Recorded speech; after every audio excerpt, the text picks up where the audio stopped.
तो देखिए CUET application आपको किस तरह से फिल करनी है, किस तरह खुद को आपको रजिस्टर करना है सीयूईटी की वेबसाइट पर।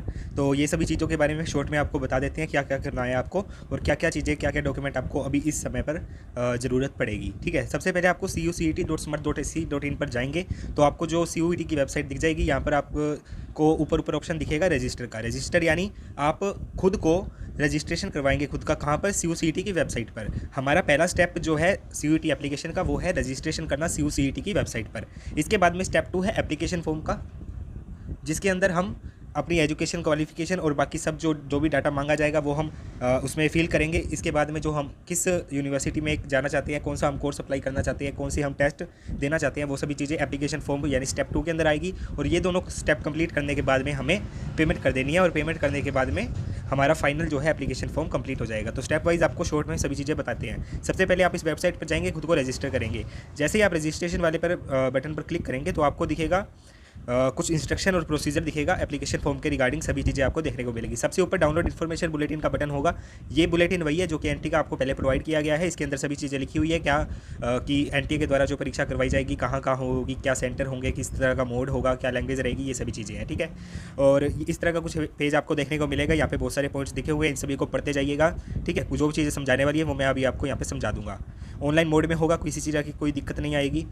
ठीक है, ऑफलाइन आपको कुछ भी नहीं करना है। एनटीए की वेबसाइट है cucet.smart.ac.in पर, यहीं पर आपको सारा काम करना है। पहला स्टेप आपका रजिस्ट्रेशन फॉर्म रहेगा, दूसरा स्टेप आपका एप्लीकेशन फॉर्म रहेगा। इसके अंदर जो आपको डॉक्यूमेंट अपलोड करने हैं उसके लिए शर्तें दी गई है कि किस आपको एक तो फोटोग्राफ आपकी अपलोड करनी है, एक आपका 10th का मार्कशीट अपलोड करना है, और एक आपको जो है सिग्नेचर अपलोड करना है। ठीक है, इन सभी चीज़ों के बारे में जो है आपको बताया जा रहा है कि कितना साइज़ होना चाहिए, ये सभी चीज़ें हम आगे डिस्कस करते हैं।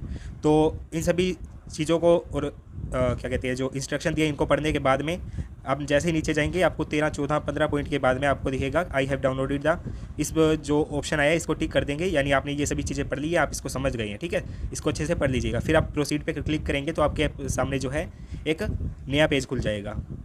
नए पेज के अंदर क्या होगा, रजिस्ट्रेशन फॉर्म ओपन हो जाएगा। यहाँ पे आपको अपनी सारी पर्सनल डिटेल्स भरनी है, अपना नेम, फादर का नेम, मदर का नेम, ठीक है, date of birth, gender, nationality. इसके अलावा आपको कोई भी आपका एक जो है आईडी कार्ड आपका, चाहे पैन कार्ड हो, आधार कार्ड हो, इस तरह की कोई भी, यहाँ पे आप जब आइडेंटिटी टाइप पे क्लिक करेंगे तो आपको बहुत सारे ऑप्शन मिल जाएंगे।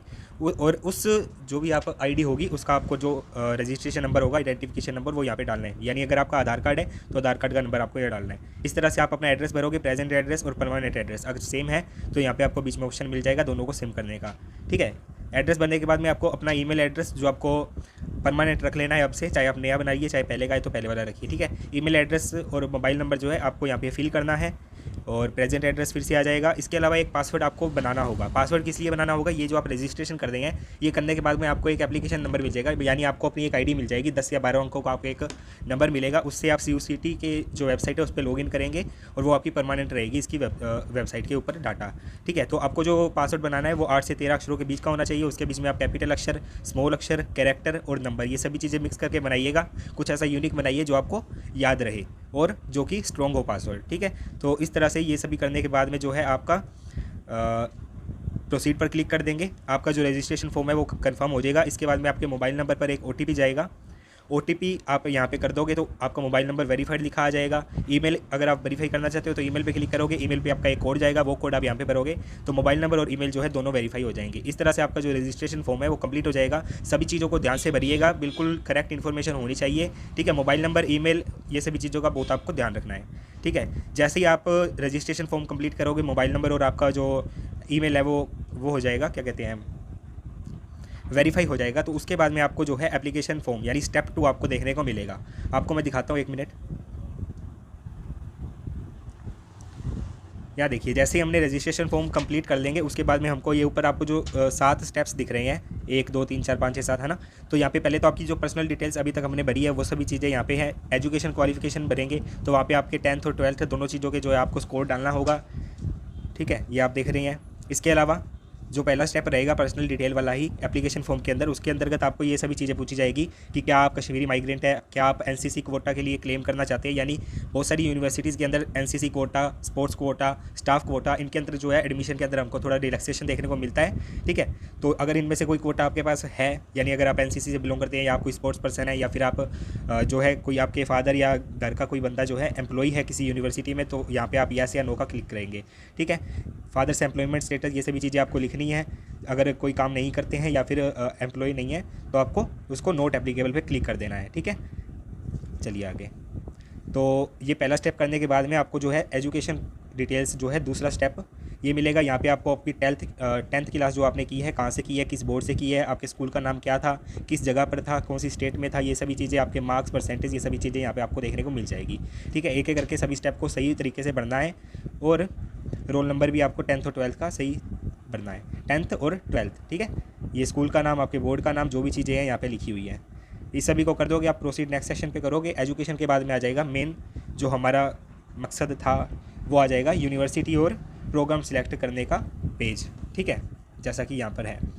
तो ये जो पेज है ये अब बहुत इंपॉर्टेंट है, क्योंकि जैसा कि अभी आपको बताया जा रहा है कि आपको कौन कौन से, आपको क्या देखना है, आपको कौन सा कोर्स करना है, और जो आप कोर्स करना चाहते हैं वो किस यूनिवर्सिटी से करना चाहते हैं, और उस यूनिवर्सिटी में करने के लिए आपको कौन कौन से टेस्ट देने होंगे। ये सभी चीज़ें आप एक एक करके सभी यूनिवर्सिटीज़ की चेक कर लेंगे, या फिर जो भी आप यूनिवर्सिटी में जाना चाहते हैं उसकी चेक कर लेंगे, और फिर आप फाइनल करेंगे कि हाँ भैया मेरे को BHU से BCom करना है, मैं BHU से BA भी करना चाहता हूँ अगर मुझे मौका मिलता है, और मैं DU से भी BCom करना चाहता हूँ, मैं BSc या जो भी आप कोर्स करना चाहते हैं वो यहाँ पे आप ऐड कर सकते हैं। यूनिवर्सिटी पे क्लिक करेंगे, प्रोग्राम पे क्लिक करेंगे, ऐड पे क्लिक करेंगे, नीचे आ जाएगा। इस तरह से आप जितने मर्जी कर सकते हैं, आप चाहे तो हज़ारों कर लीजिए, ठीक है। लेकिन ये यूनिवर्सिटी आप जो है सिलेक्ट करेंगे, आपको जो टेस्ट करने को मिलेंगे, टेस्ट मिलेंगे कितने आपको, 9 टेस्ट, और ये जो आप कोर्स सिलेक्ट करेंगे इन्हीं के हिसाब से आपको टेस्ट सिलेक्ट करने हैं कि आपको डोमेन में कौन से देने हैं, और लैंग्वेज देना है, जनरल टेस्ट देना है या नहीं देना है। मेरी एडवाइस ये रहेगी कि आप सभी जो है लैंग्वेज टेस्ट और जनरल टेस्ट दोनों टेस्ट जरूर दीजिएगा। उसके बाद जो डोमेन है वो आप अपने हिसाब से चेक कर लीजिएगा। अगर एक एग्जांपल है छोटा सा, जैसा कि यहाँ पे मैंने BHU के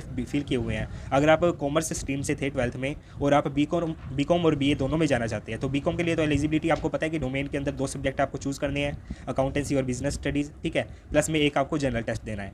अगर आप एक लैंग्वेज टेस्ट और ले लेते हैं, क्योंकि BA के अंदर BHU में क्या मांगा है कि लैंग्वेज टेस्ट और जनरल टेस्ट देना है, ठीक है। अगर आप लैंग्वेज और चूज़ कर लेते हैं तो आप बीकॉम और BA दोनों के लिए एलिजिबल हो जाएंगे, ठीक है। और BHU के BA arts, BA social science, इनको अलग अलग करके सिलेक्ट करना है। अगर आप DU से जा रहे हैं तो आप उसमें BA कौन सा करना चाहते हैं, BA इंग्लिश में, BA मैं करना चाहता हूँ किसी और लैंग्वेज में, BA इकोनॉमी में, ठीक है। वो सभी कोर्स आपको एक एक करके यहाँ पे सिलेक्ट करने हैं जिसके लिए आप एलिजिबल हो और जिसका आप डोमेन देने जा रहे हो।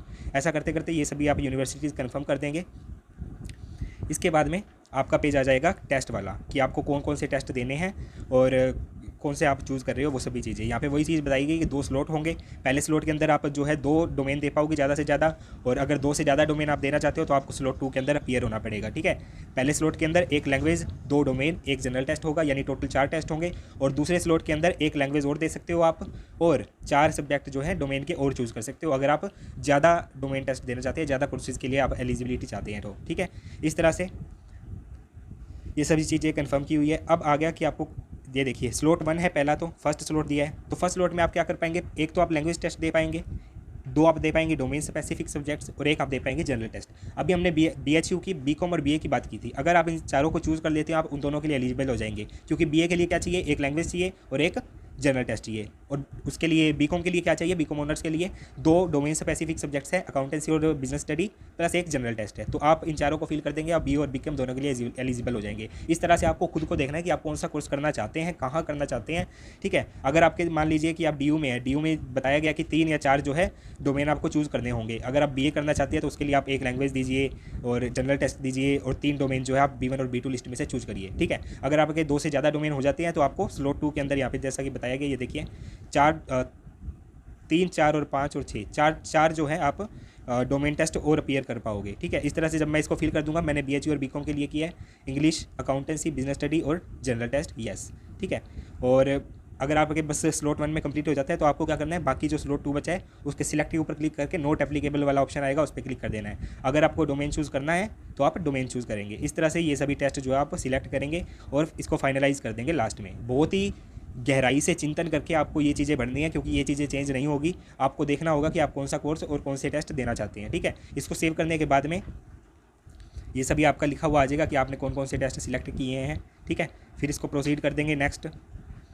फिर उसके बाद में जो है हमारा एग्जामिनेशन सेंटर, आपका जो एग्ज़ाम सेंटर होगा, यानी आपका ये जो पेपर CVT होने वाला है, कहाँ पर होगा, इस चीज़ों की आपको प्रेफरेंस देनी है। आपकी स्टेट के अंदर आपको अलग अलग सिटीज़ देखने को मिलेगी, उन सिटीज़ को आपकी जो नियरेस्ट है, जो नियरेस्ट सिटीज़ होगी उनको सिलेक्ट कर दीजिएगा। आपकी स्टेट से रिलेटेड आ जाएगी, जैसे मैंने यहाँ पे राजस्थान स्टेट सिलेक्ट किया, ठीक है। तो मैंने 4 डिस्ट्रिक्ट अलग अलग भर दिए हैं। इस तरह से आप जो है प्रेफरेंस अपना दे सकते हैं कि मेरे को इस शहर में देना है, इस शहर में 4 प्रेफरेंस जो आप दे पाएंगे। और क्वेश्चन पेपर का मीडियम भी आपसे यहीं से पूछा जा रहा है कि आप इंग्लिश, हिंदी, उर्दू कौन सी भाषा में देना चाहते हैं क्वेश्चन पेपर, यानी ये मीडियम है। क्वेश्चन पेपर आपका कंप्लीट जो किस लैंग्वेज में आएगा वो चीज़ है। ये सब करने के बाद एग्जामिनेशन सेंटर कंप्लीट हो जाएगा। ठीक है, यहाँ पे आपका जो है 4 स्टेप कंप्लीट हो गए, 5 स्टेप, 5वां स्टेप था एग्जामिनेशन सेंटर वाला, ये कंप्लीट हो गया। यहाँ पे लिखा हुआ आ गया, इसको सेव कर देंगे।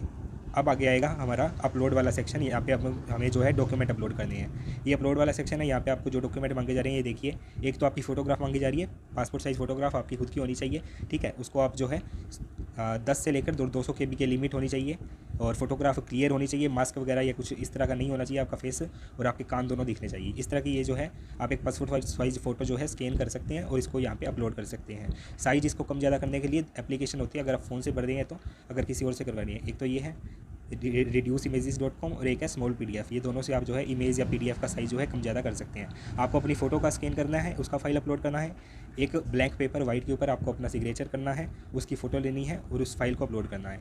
और एक चीज़ क्या करनी है आपको, क्लास 10 का अपना मार्कशीट या सर्टिफिकेट है जो, उसको अपलोड करना है। क्लास 10 का क्यों करवा रहे हैं, क्योंकि इससे ही आपका जो डेट ऑफ बर्थ, नेम चीज़ें हैं, ये सभी इसके बेस पर जो है सिलेक्ट होती है। तो ये तीनों चीज़ें आपको अपलोड करने के बाद में यहाँ दिख जाएगा आपको, सिलेक्ट फाइल करोगे, आपको फाइल चूज़ करोगे, स्टार्ट अपलोड पे क्लिक करोगे। ठीक है, ये तीनों अपलोड करने के बाद में कुछ इस तरह से दिखने लग जाएगा कि हाँ ये अपलोड हो चुका है। ठीक है, इसके बाद में एक प्रीव्यू दिख जाएगा आपको नेक्स्ट स्टेप पे। जब यहाँ पे आप क्लिक करोगे प्रोसीड पर, तो आपका लास्ट आ जाएगा कि भैया ये आपने सब कुछ भरा हुआ है। ठीक है, फाइनल सबमिशन है, ये आपकी डिटेल्स लिखी आ जाएगी। कुछ एडिट करना चाहते हैं तो एडिट कर सकते हैं, अपनी एजुकेशन डिटेल है, एग्जामिनेशन डिटेल है, एड्रेस वगैरह, ये सभी चीज़ें आप एडिट कर सकते हैं।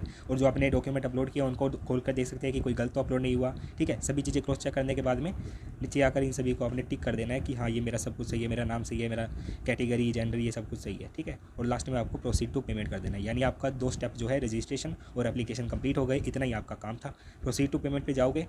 ठीक है, तो ये आपको लास्ट बार कहेगा कि भैया चेक करना चाहते हो तो कर लो, इसके बाद में जो है एडिट नहीं होगा। ठीक है, फिर आप पेमेंट सेक्शन पे आ जाओगे। यहाँ पे आपकी पेमेंट की डिटेल रखी रहेगी। अगर आपने एक स्लॉट क्या कहते हैं सिलेक्ट किया है तो आपके 650 लगेंगे। अगर आपने दोनों स्लॉट है यानी डोमेन ज़्यादा है तो दो स्लॉट में जाओगे तो आपके 1300 रुपये। ये पेमेंट आप जो है ऑनलाइन कर सकते हो, SBI, Canara bank, online banking, net banking, Paytm, UPI, किसी भी तरीके से। इस तरह से ये आपका सारा सिस्टम कंप्लीट होगा। पेमेंट करने के बाद में आपको अपनी एप्लीकेशन स्क्रीन पर दिखेगी और उसका प्रिंट लेकर आप रख लीजिएगा। एप्लीकेशन नंबर जो आपको रजिस्ट्रेशन करने के बाद में मिलेगा उसको संभाल के रखिएगा। ईमेल, फ़ोन नंबर अपना एक्टिव रखिएगा। ठीक है, तो यही था। उम्मीद है कोई दिक्कत आई तो आप कमेंट करके बता दीजिएगा या टेलीग्राम पे आ जाइए। टेलीग्राम की लिंक डिस्क्रिप्शन में है। मिलते हैं अगली वीडियो में।